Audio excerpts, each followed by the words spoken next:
Menikahi janda Ting-Ting. Bab 146. Ada apa, kok teriak-teriak? Tundan, Rusdi nuh diri. Hah. Semua orang di sana tercengang dan kaget. Rusdi. Arman meletakkan revolver di atas meja lalu berlari cepat menaiki tangga menuju lantai 2. 10. Debaran jantungnya semakin menjadi-jadi saat memandangi pintu kamar mandi untuk dibiarkan setengah terbuka. Ia tidak habis pikir, orang kepercayaannya bisa melakukan hal sebodoh ini karena perempuan. Rus. Arman berlutut di depan kloset, memegangi kedua sisi bahu lemah itu. Kepanikan terlihat jelas di wajahnya saat melihat busa di sudut bibir Rusdi. Bangun Rus. Kenapa kamu nekat begini? Di depan pintu kamar mandi, Rizal dan teman-temannya berusaha menghubungi ambulans dari Rumah Sakit Bayangkara dan beberapa rumah sakit lain, yang bisa datang paling cepat. Rusdi, kamu sudah janji mau jadi kasat yang tidak tertandingi. Kenapa malah seperti ini? Kedua sisi bahu Arman bergetar, namun saat tangisnya hampir pecah tiba-tiba saja badan Rusdi bergerak, duduk tegap. Opo sih? Rusdi menatap sayu ke arah para rekannya. Kok rame? Loh nggak jadi, mati? Tanya Arman, bingung, panik, kaget bercampur aduk jadi satu. Astagfirullah. Enggak lah. Cepat-cepat ia berdiri. Aku memang lagi patah hati, tapi nggak mungkin nekat. Terus itu. Busa di mulutmu. Jari telunjuk Rizal mengarah tepat ke arah Rusdi. Oh alah. Diusapnya sudut bibirnya. Tadi aku melamun pas gosok gigi. Malah ketiduran. Ngomong-ngomong, gosok gigiku mana ya? Oh, dasar. Arman melompat naik ke punggung Rusdi. Memukul dan menarik rambutnya dengan kesal. Ngagetin orang aja bisanya. Kam garis bawah red. Rizal dan semua rekannya masuk ke dalam, ikut mengeroyok Rusdi yang membuat mereka semua spot jantung. Aduduh. H4 ndukku lepas. Teriak Rusdi. Nanti burungnya terbang. 11. Abis Rusdi diamuk oleh Arman dan Rizal. Setidaknya, situasi itu berlangsung beberapa menit sebelum kerumunan bubar dan kembali ke aktivitas mereka untuk melaksanakan rapat koordinasi sebelum Arman pergi ke Amerika. Rapat berlangsung dengan lancar. Arman meminta semua fokus karena sebentar lagi, sidang lanjutan Sunarto akan dilaksanakan. Ia juga menghimbau timnya untuk tetap mengawasi setiap proses agar tidak terjadi kecurangan atau sebagainya. Saya akan pantau dari jauh, ucap Arman seraya menutup laptop di hadapannya. Jika ada gangguan yang sangat mendesak, jangan segan untuk menghubungi. Ini semua demi kelancaran penyelesaian kasus. Paham? Aman? Endan. Meski terlihat lemas, Rusdi tetap mencoba untuk tersenyum tengil seperti biasanya. Pokoknya, komandan liburan aja, saya jamin kasus ini akan selesai sesuai apik, sesuai ekspektasi kita. Arman tersenyum puas mendengar penuturan Rusdi. Cepat-cepat ia rapikan berkas di atas meja, dimasukkan ke dalam tas lalu berdiri dari posisi duduknya. Rapat terakhir kita selesai. Terima kasih untuk kerja sama kalian selama aku menjabat di reskrim dan raut wajah Arman tiba-tiba berubah sendu. Maaf karena tidak ada pesta perpisahan seperti tradisi-tradisi sebelumnya. Tapi, secara pribadi, aku akan membagikan bonus untuk kalian. Asik. Susana yang tadinya begitu serius, berubah riuh. Semuanya melompat bahagia. Meski sebenarnya, ini bukan pertama kali Arman memberikan bonus dengan uang pribadinya, demi menyemangati tim reskrim. Di tengah kehebohan para rekannya, Rusdi masih berdiri di sana. Memandangi sang komandan yang sedang kewalahan memeluk semua orang yang berhambur kepadanya. Rus, sahut Arman, nggak mau gabung di sini. Ia merentangkan kedua tangan, siap menyambut anak buahnya itu dengan pelukan. Ayo sini, tunggu apa lagi? Rusdi menggenggam erat kedua tangannya, menatap Arman dengan mata berkaca-kaca. Sesuai dengan aturan, Satreskrim bekerja di bawah komando Kapolres. Jadi, komandan harus janji dulu untuk kembali, karena saya cuma mau kerja di bawah kepemimpinan Anda. Tiba-tiba dia serius banget, bisik Rizal kepada Arman. Berarti sakitnya nggak main-main. Baru aja ditinggal pacar, sekarang ditinggal pimpinan. Takutnya abis ini dia nggak semangat, dan tak ada tanggapan apapun dari Arman saat mendengar penuturan Rizal. Ditatapnya Rusdi yang terus memperhatikan dengan penuh kepiluan. Meski begitu, pikirannya dipenuhi dengan segala kekhawatiran tentang semua yang ia tinggalkan sementara waktu. Insya Allah, aku pasti kembali. Arman mendekat, dan akhirnya berhenti di hadapan Rusdi. Ikut ke ruanganku sebentar. Kita perlu bicara serius. Siap. Bahkan saat mengucapkan satu kata itu saja, suara Rusdi terdengar bergetar. Sesaat setelah Arman melanjutkan langkah, keluar dari ruangan itu, ia pun segera mengikuti dari belakang. Sekarang mereka duduk saling berhadapan di sofa. Arman duduk santai sambil bersandar, sementara Rusdi duduk tegap dengan tatapan kosong yang entah fokus kemana. Arman menyondongkan badannya ke depan, menatap anak buahnya itu. Keadaanmu sekarang, bikin aku deja vu. Karena, apa yang kamu alami sekarang, sama seperti Arkan dulu. 12. Arman kembali mengambil napas sebelum akhirnya kena berucap, Rus, apa kamu sangat mencintai Sofia? Jujur, aku tidak berekspektasi kalian akan selama ini, karena kamu terkenal playboy di kesatuan kita. Saya juga nggak tahu, dan kelopak matanya mengerjap. Yang saya rasakan sekarang, dia tersiksa. Memaksakan kehendak, malah bikin semuanya makin kacau. Jadi saya iyain ajakan putusnya, meski aslinya hancur. Rusdi mengangguk, pelan. Masih dengan posisi tegap. Sementara Arman kembali berpikir. Kata orang, jodoh itu nggak kemana. Tapi, kalian sudah terlalu dewasa untuk pepatah kuno seperti itu, ungkap Arman yang memposisikan diri sebagai seorang kakak. Kalau kalian sudah memutuskan selesai, jangan ada penyesalan. Biarkan dia menjalani hidup dengan tenang, dan kamu. Jari telunjuk Arman menagarah tepat ke depan wajah Arman. Fokus pada karirmu. Jadi abdi yang tegas. Berwibawa di depan bawahan dan pimpinan. Bisa. Siap, komandan. Terakhir, sebelum naik jadi kasat, cari calon istri yang lain. Bisa. Tidak siap, komandan. Sahutnya dengan tegas dan tegap. Untuk saat ini, kondisi hati sudah memasuki tahap waspada, dan tidak bisa menerima wanita manapun. Lebih baik, Anda tugaskan saya menjadi Rusdiana selama 1 dekade, daripada menikah. Heleh. Arman melempar gulungan kertas ke arah Rusdi. Gaya murus. Rus. Ternyata pria tergombal di kepolisian resor, bisa segalau ini. Suara tawanya kembali menggelar. Rusdi tak asal celetuk seperti biasanya. Kali ini, Ida benar-benar diam dengan tatapan datar.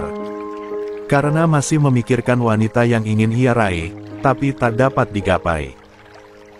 Sekarang, di matanya, Sofia bagai kupu-kupu yang sangat cantik. Jika digenggam akan membuat sayapnya patah dan terluka, sementara jika dibiarkan, pasti terbang, jauh hingga tak lagi kembali. Saya mau nitip hadiah buat Sofia aja, dan tolong nanti dikasih ya. Rusdi mengeluarkan sesuatu dari saku jaketnya, dan langsung diberikan kepada Arman. Jangan dibuka, ini privasi. Penuturan itu membuat Arman berdecak, dan akhirnya meraih kotak kecil yang sudah bisa ia tebak. Isinya pasti perhiasan, terlihat dari bahan dan bentuknya. Ya sudah, ini kamu benar-benar nggak mau nganter dia sampai bandara. Takutnya dia nggak nyaman, dan ia segera berdiri dan memberi hormat kepada Arman. Saya pamit keluar dulu. Semoga perjalanan Anda menyenangkan. Kalau An-4K kedua komandan perempuan, kabarin saya. Buat apa ngabarin kamu? Kepalanya sedikit mendongak menatap Rusdi dengan kening mengerut. Kalau perempuan, kamu mau nyusulin aku ke Amerika? Enggak juga. Mau saya jadiin calon istri di masa depan. Permisi. Sebelum kena sliding, Rusdi berlari cepat meninggalkan ruangan tersebut. Semprul. Teriak Arman dari sofa. Dasar. Dia malah balas dendam karena aku ketawain. La kembali menggeleng sambil melihat kotak kecil di tangan kanannya. Sesaat setelah keluar dari ruangan itu, ekspresi jahil Rusdi kembali berubah datar. Langkahnya pun melambat dan akhirnya duduk lemas di kursi koridor. Fokus, Rus. Jangan maksa dan buat dia makin tersiksa, ucapnya pada diri sendiri. Situasi yang begitu lengang, mendukung kegalauannya. Lagi-lagi ia tenggelam dalam kesakitan tak berkesudahan. 13. Dibandingkan kemarin, Sofia benar-benar sudah lebih lega setelah melepaskan hubungan yang membuatnya dirundung kesedihan, selama beberapa waktu. Terlebih ada Adam yang selalu berhasil mengalihkan pikirannya agar tidak fokus pada Rusdi. Sore ini, mereka duduk bersama di kursi tunggu bandara. Menunggu kedatangan Arman yang dijadwalkan berangkat bersama dengan mereka ke Amerika. Kamu belum ngasih tahu Chelsea, kan? Belum. Senyumnya kembali merekah. Biar jadi kejutan aja. Oh ya, terima kasih karena sudah bantu urus dokumen keberatanku kelak. Kak Adam, memang paling bisa diandalkan. Tentu, santai saja. Oh ya, tadi pas jemput kamu, aku nggak sengaja dengar ibumu nyuruh kamu buat nyari jodoh Dila. Hah? Ia tercengang beberapa saat, sebelum akhirnya tertawa kecil. Ibu cuma bercanda. Biar aku nggak sedih terus. Padahal kalau serius, aku mau daftar loh. Dek. Ucapan terakhir Adam membuat Sofia tidak bisa berkata-kata. Dia hanya bisa menatap pria itu dengan ekspresi tak percaya. Berharap jika tadi hanyalah bercandaan semata. Tapi, dari sorot matanya malah mengisyaratkan keseriusan. Perlahan, Sofia beringsut sedikit menjauh, karena situasi yang berubah canggung. Mengarahkan pandangan ke layar yang memperlihatkan waktu penerbangan bandara. Sebenarnya, aku udah lama tertarik sama kamu, lanjut Adam. Sejak pertama kali masuk ke perusahaan Oma Lusita, aku udah mengagumi kamu diam-diam. Makanya, aku sering ajak Chelsea tinjauan ke pabrik dan minta dia buat ngajak kamu pas kumpul keluarga. Pengakuan itu semakin membuat Sofia enggan menoleh. Tapi, wajahnya benar-benar memerah, jantungnya pun berdebar-debar tak karuan. Nanti aku kenalin ke mama sebagai calon istri, boleh? Tanya Adam, sambil menyodongkan badan. Berusaha menatap wajah Sofia. Diam berarti setuju. Sofia menoleh dengan panik. Jangan. Sekarang, kalau disuruh milih, kamu mau balik terus atau memulai hubungan dengan orang baru yang lebih potensial? Berpikirlah lebih realistis. Mulutnya kembali bungkam, dilanda kebimbangan. CK, baiklah. Jangan buru-buru. Adam kembali terkekeh. Nanti pikirin pas sampai di sana, aku tunggu. Iya, Kak, ucapannya tersenyum canggung. Oh ya, nanti aku kenalkan dengan rekan-rekan bisnisku Dila. Mau banget. Obrolan santai kembali terjalin antara keduanya. Sedangkan Arman sejak tadi memperhatikan dari belakang sana. Ia genggam kuat-kuat hadiah pemberian Rusdi untuk Sofia, sambil menghela napas panjang. Tak lama, langkahnya kembali berlanjut mendekati kedua orang itu. Maaf membiarkan kalian berdua menunggu. 14. Akhirnya datang juga kamu. Adam langsung berdiri, menepuk pundak Arman dengan ekspresi sumringah. Tapi, karena kamu telat, aku jadi bisa ngobrol banyak sama Sofia. Arman hanya tersenyum tipis, lalu melirik wanita itu di sisi kirinya. Sepertinya kalian cukup akrab. Tepat saat ucapannya selesai, suara announcemen bandara terdengar menyampaikan informasi bahwa pesawat dengan tujuan Los Angeles akan segera berangkat. Mereka beranjak dari posisi masing-masing menuju pintu keberangkatan. Entah apa yang dipikirkan Arman, hingga ia mengabaikan amanah Rusdi untuk memberikan Sofia hadiah perpisahan. Tanpa ragu, ia masukkan kembali kotak kecil itu ke saku jaketnya. Keesokan harinya, jam 9 malam waktu setempat, Chelsea keluar dari kamar untuk mengambil air minum. Tapi, langkahnya beralih, ketika melihat Bu Safira berjalan menuju pintu depan. Ada yang datang, Bu. 15. Iya, Za. Tamu yang kamu tunggu loh. Kak Adam dan Sofia. Chelsea berjalan dengan cepat, menghampiri Bu Safira. Saya pikir mereka akan datang awal bulan depan. Saking antusiasnya, ia yang membuka pintu lebih dulu. Sofia.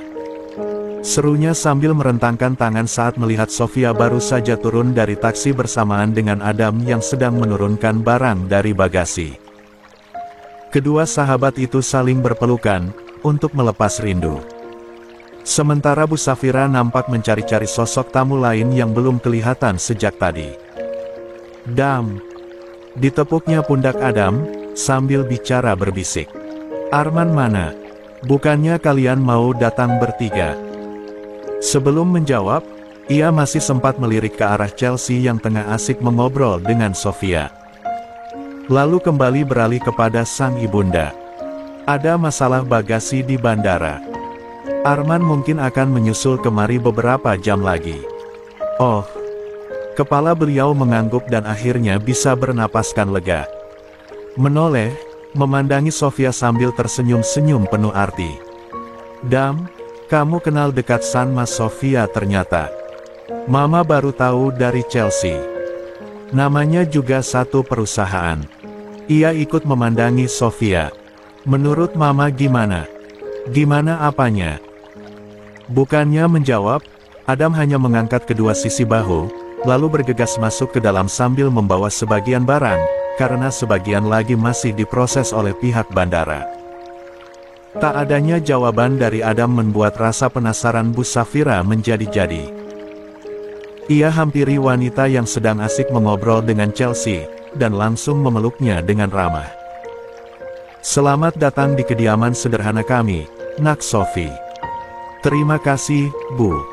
Kita lanjut ngobrol di dalam ya. Chelsea berjalan lebih dulu. Diikuti Sofia dan Bu Safira dari belakang. Di saat bersamaan, waktu menunjukkan jam 11 siang di Jakarta. Rusdi melaksanakan tugas terakhir dari komandannya, untuk mengantarkan Rania ke pelabuhan bersama Bu Nur dan Bibi. Ya, mereka semua akan mengantar Rania untuk kembali ke pulau, menyelesaikan internship sebelum nantinya akan melanjutkan pendidikan S2-nya di Jakarta, sesuai dengan rencana. Sepanjang perjalanan menuju pelabuhan, Rania terus berbisik-bisik kepada Bu Nur dan Bibi. Karena sejak tadi, Rusdi tidak pernah bicara apapun. Tentu mereka heran, karena biasanya pria itu tidak bisa berhenti mengoceh dan menciptakan canda tawa. Mas Rus, sahut Rania tiba-tiba dari kursi penumpang belakang. Ia melirik penuh tanda tanya, sebelum akhirnya kembali fokus pada jalanan di depan sana. Tadi malam, ibu sama adik Mas Rusdi ke rumah Bu Nur loh, sahut Rania. Beliau mengundang kami, katanya ada acara selamatan untuk Mas yang bentar lagi naik jadi kasat. Bener itu. Kata ibumu, sekalian nanti mau ngenalin calon istrimu ke tamu-tamu, sambung Bu Nur yang akhirnya tak ragu angkat bicara. Maaf ya, ibu nggak bisa datang. Karena abis nganterin Rania, ibu mau 16. Langsung pulang kampung, ziarah ke makam suami. Rania terus melirik dan menunggu tanggapan pria di depannya. Tapi, terhitung 1 menit berlalu, Rusdi masih geming, tanpa melepaskan satu kata pun. Mas, masih galauin Mbak Sofia, iya. Bertepatan dengan pertanyaan itu, kebetulan digital music player pada dashboard memutar lagu sedih. Salah satu lagu populer milik penyanyi ternama yang sedang naik daun karena tembang yang menyayat hati bagi pendengar yang sedang putus cinta. Selamat jalan kekasih. Kaulah yang terakhir dalam hidupku. Aku mencintaimu. Untuk selamanya. Setiap bait yang terdengar oleh Rusdi membuatnya menghela napas, sampai merasa lemas. Pada akhirnya, tangannya bergerak, mengganti lagu tersebut dengan tembang Jawa. Melihat itu, Rania langsung memahami jika benar, Rusdi sedang tidak baik-baik saja karena baru saja putus cinta. Akhirnya, ia tak lagi menunggu tanggapan.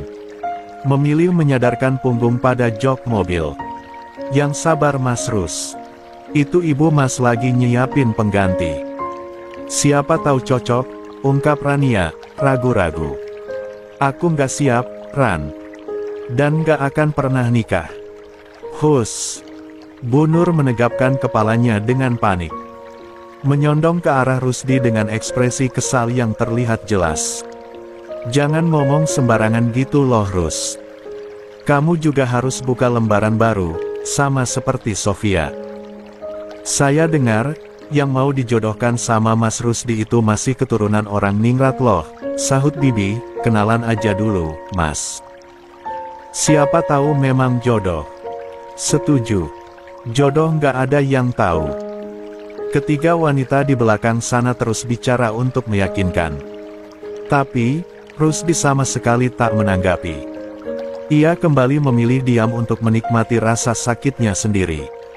Semakin hari, ia merasa semakin kehilangan. Tapi, memaksakan diri untuk tidak egois dan bertahan di sana sendirian.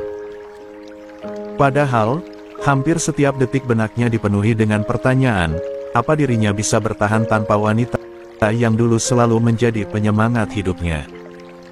Kembali ke Los Angeles. Setelah berkutat di bandara selama beberapa jam, akhirnya Arman sampai di kediaman orang tua Adam, sekitar jam 1 dini hari. Semua orang sudah terlelap, kecuali Adam yang sengaja terjaga untuk menunggu kedatangan sepupunya itu. Apa masih ada kendala saat barang datang? Tidak ada. Arman langsung menjatuhkan diri di atas sofa panjang. Syukurlah. Kalau begitu aku bawa barang ke ruang penyimpanan dulu. Kamu bisa langsung ke kamar Chelsea di lantai 2. Sesaat, Arman masih duduk di sana, memandangi kepergian Adam sampai masuk ke dalam ruang penyimpanan yang tak jauh dari sana. Setelah itu, barulah ia beranjak menaiki tangga menuju lantai 2. Kebetulan Sofia baru saja keluar kamar dengan setelan piyama panjang dan jilbab panjang, mau turun ke bawah. Ia langsung bernapas lega saat melihat kedatangan pria yang sejak tadi ditunggu olehnya, Adam dan Bu Safira. Akhirnya sampai juga. Kini Sofia berhadapan dengan Arman. Chelsea dan Al udah tidur tuh. Mereka 17. Belum tahu kalau Mas Arman akan datang. Biarin aja. Besok juga tahu. Iya juga sih, kalau gitu aku turun dulu. Mau minum? Arman terus memandangi kepergian Sofia, sebelum akhirnya ingat sesuatu yang belum ia sampaikan saat di bandara. Sofia, tunggu. Suara suami sahabatnya itu, membuatmu kembali berbalik badan. Memandangi dengan rasa heran. Ya, kenapa? Arman merogoh kantong jaketnya. Meraih kotak kecil pemberian Rusdi dan langsung dilemparkan kepada Sofia. Untungnya ditangkap dengan sigap. Ini apa? Kedua matanya terus menelisik setiap sisi kotak kecil di tangannya. Dari Rusdi, jawab Arman. Katanya hadiah perpisahan. Tapi, kalau kamu tidak mau nerima dan merasa terbebani, kembalikan hadiah itu kepadaku atau Chelsea. Jangan dibuang, apalagi mengembalikannya sendiri ke Rusdi. Dia akan bertambah sedih nanti. Kedua mata Sofia mengerjap, memandangi Arman dan akhirnya menitikkan air mata saat melihat kalung berliontin berlian yang ia inginkan sebagai hadiah ulang tahun beberapa waktu lalu sebelum perpisahannya dengan Rusdi. Niatnya untuk turun ke lantai dasar pun diurungkan begitu saja. Tubuhnya luruh, duduk di ujung tangga atas. Tangisnya kembali terdengar lirih, di tengah remangnya situasi yang hanya diterangi satu lampu di sudut ruangan. Dari depan pintu ruang penyimpanan lantai dasar, Adam memandangi Sofia. Samar-samar, ia bisa mendengar suara tangisan itu. Meski tak bertanya, ia tahu pasti, jika tangisan itu ditunjukkan Sofia untuk sang mantan yang pastinya tak mudah untuk dilupakan. Sepertinya aku terlalu jujur padanya, gumam Adam, masih sambil menemandangi Sofia. Harusnya aku tunggu waktu yang tepat. Tapi, jika ditunda, dia bisa berubah pikiran dan memutuskan untuk kembali pada Rusdi. Bahunya terangkat lalu kembali turun selaras dengan hembusan napasnya. Beranjak meninggalkan posisi sebelumnya, menuju dapur belakang yang tak jauh dari sana. Setelah beberapa saat akhirnya ia merasa sedikit sesak karena asmanya kembali kambuh. Efek hawa dingin atau mungkin juga karena dirinya terlalu lama menangis sendirian di sana. Diusapnya pipi yang basah karena air mata. Namun, satu hendak berdiri, tiba-tiba seseorang menyodorkan botol minuman ke hadapannya. "Kak Adam, mau minum?" Diangkatnya 2 gelas di tangan kirinya. "Ini bukan alkohol. Sangat halal dan bisa menghangatkan badan. Mau?" Sejenak, Sofia melirik jam besar di dinding ruangan yang sudah menunjukkan 1:30 dini hari. Lalu kembali menatap Adam yang sedang menunggu jawaban darinya. "Maaf, tapi aku mau salat. Kapan-kapan saja." "Sofia, apa kamu ragu atau mau kembali ke Rusdi?" Tanpa ragu, Sofia mengeleng pelan. "Tidak." Adam mengangguk, tersenyum dan membiarkan Sofia pergi meninggalkannya sendiri di sana. Meski begitu, ia tidak kecewa. Malah, sekarang terus berpikir, bagaimana caranya membuat wanita itu berhenti. 18. Memikirkan masa lalu dan fokus pada masa depan. Chelsea membuka mata, saat mendengar suara alarm yang begitu nyaring dan mengganggu pendengaran. Padahal masih jam 4 subuh. Akhirnya, ia paksakan diri untuk bangkit. Meraih ponsel di meja nakas untuk menonaktifkan alarm tersebut. Sedetik kemudian, kedua mata sayunya terbuka lebar saat melihat wallpaper dan tipe ponsel yang jelas-jelas bukanlah miliknya. Loh, ia membolak-balik perangkat elektronik itu. "Ini kan, HP Mas Arman, kok bisa di sini sih?" "Udah subuh ya, Dek." Tubuh Chelsea membeku selaras dengan jantungnya yang mulai berdebar melampaui batas stabil. Ragu-ragu, ia menoleh ke belakang dan "Aak!" Suara pekikan suara Chelsea berhasil mengagetkan Arman. Sontak, ia langsung bangkit, mendekati sang istri dan langsung menutup mulutnya dengan telapak tangan. "Set! Kenapa sih, pagi-pagi udah teriak? Memangnya aku kelihatan seperti maling?" Masih dengan ekspresi tak percaya, Chelsea melepaskan tangan Arman yang menutup mulutnya. "Ini beneran kamu, Mas? Bukan mimpi?" "Astagfirullah, Kap." Satu kecupan Arman berikan di bibir istrinya. "Masih mikir ini mimpi?" Chelsea mengangguk, tak percaya.